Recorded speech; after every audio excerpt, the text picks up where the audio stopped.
Good afternoon my dear students. Good afternoon. তো আজ আমি একটা প্র্যাকটিক্যাল তোমাদের কাছে নিয়ে আসবো, যে এই প্র্যাকটিক্যালটা খুব গুরুত্বপূর্ণ আমাদের শেখার জন্য। আমরা বাড়িতে প্রতিদিন প্রত্যেকের বাড়িতে আমরা সিলিং ফ্যান ব্যবহার করি। তো এই সিলিং ফ্যানের কানেকশন জানাটা আমাদের অত্যন্ত জরুরি। তো আজ আমরা প্র্যাকটিক্যালটা তার জন্য করব। দেখো, প্র্যাকটিক্যালটা করার জন্য আমাদের কি কি দরকার? আমাদের সিলিং ফ্যান দরকার। আর কি দরকার? এই সিলিং ফ্যানের যাতে আমরা টেস্ট করার জন্য আমাদের একটা সিরিজ ল্যাম্প টেস্ট দরকার।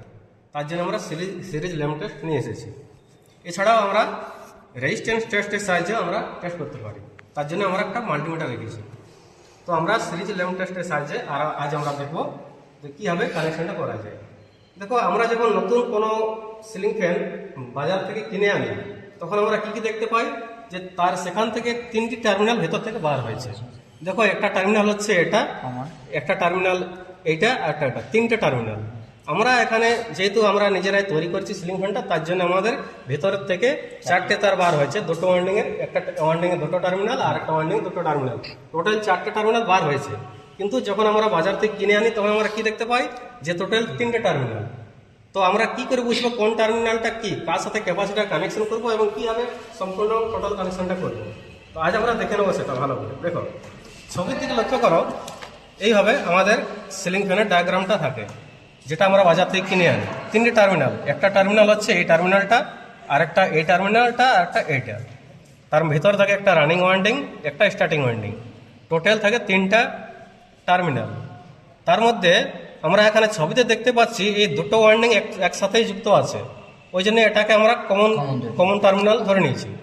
কিন্তু আমরা ভেতর থেকে তো, বাইরে থেকে তো আমরা বুঝতে পারছি না কোনটা কমন টার্মিনাল।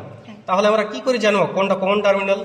দেখো, এখানে তিনটি টার্মিনাল আছে, একটা টার্মিনাল, দুটো টার্মিনাল, তিনটি টার্মিনাল। তো আমরা যদি এই দুটো টার্মিনাল আমরা যদি সিরিজ ল্যাম্পের সাহায্যে আমরা টেস্ট করি, তাহলে আমরা কি দেখতে পাবো? স্টার্টিং ওয়ান্ডিংয়ে যেহেতু রেজিস্ট্যান্স বেশি থাকে, তার জন্য কমগুলো হবে। আর আমরা যদি এই টার্মিনালটা আর এই টার্মিনালটা আমরা যদি কানেকশন করি, টেস্ট করি, তাহলে কি দেখতে পাবো? রানিং ওয়ান্ডিং এর রেজিস্ট্যান্স যেহেতু কম, একটু বেশি গ্লো করবে। আর যদি আমরা এই দুটো টার্মিনাল আমরা টেস্ট করি, তাহলে দেখতে পাবো দুটো ওয়ান্ডিং আমাদের সিরিজ কানেকশন আছে, তাহলে রেজিস্ট্যান্স যেহেতু বেশি, সবচেয়ে কম গ্লো করবে। তাহলে আমরা দেখবো যে দুটি টার্মিনাল টেস্ট করলে সবচেয়ে কম গ্লো করবে ল্যাম্পটা, তার অপোজিট টার্মিনালটা আমাদের কমন টার্মিনাল। তো কমন টার্মিনাল যখনই আমরা বেছে নেব, তার বিপরীত যে দুটি টার্মিনাল, একটা স্টার্টিং ওয়ান্ডিং এর টার্মিনাল আর একটা রানিং ওয়ান্ডিং এর টার্মিনাল, সেই দুটি টার্মিনালের সাথে আমরা ক্যাপাসিটার কানেক্টেড করব। কানেক্টেড করার পর রানিং ওয়ান্ডিং এর যেটা টার্মিনাল, তার সাথে কমনের সাথে আমরা সিঙ্গেল ফেজ সাপ্লাই দেবো। তো ঠিক আছে, আমরা প্র্যাকটিক্যালটা শুরু করছি। দেখো,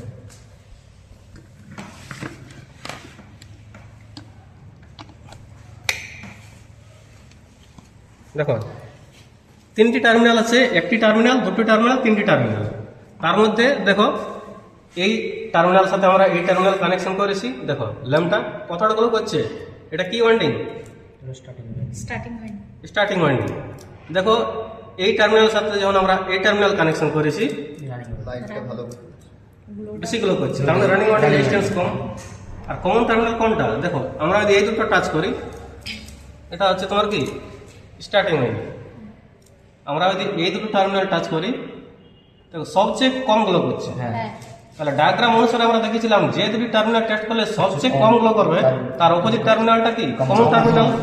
তাহলে আমরা বুঝতে পারলাম যে এই টার্মিনালটা হচ্ছে কমন টার্মিনাল, আর এই টার্মিনালটা হচ্ছে রানিং ওয়ান্ডিং এর টার্মিনাল, আর এই ব্ল্যাকটা হচ্ছে স্টার্টিং ওয়ান্ডিং এর টার্মিনাল।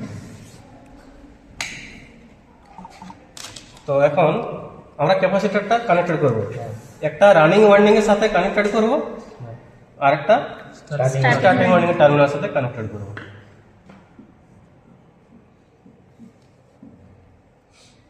আর যে কমন টার্মিনাল, এখানে আমরা নিউট্রালটা দিয়ে দেব।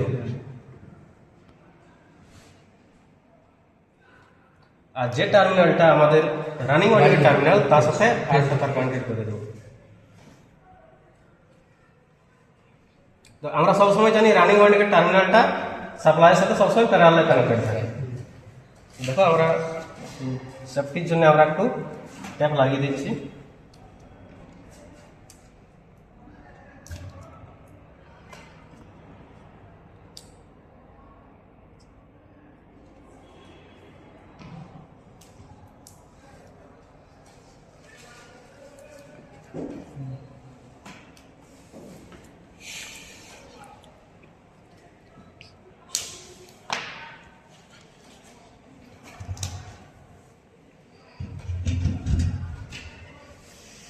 দেখো আমরা এখন সাপ্লাই অন করে দেখছি ফ্যানটা হচ্ছে কিনা দেখো, ঠিক আছে।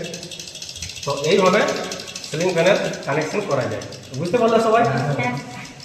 সবচেয়ে আগে কি দেখবে, তিনটি টার্মিনালের মধ্যে কোন টার্মিনালটা আমরা কমন সেটা আগে আমরা বেছে নেব, কোনটা স্টার্টিং ওয়ার্নিং এর টার্মিনাল, কোনটা রানিং ওয়ার্নিং এর টার্মিনাল। তো এইভাবে আমরা কানেকশন করবো, ঠিক আছে।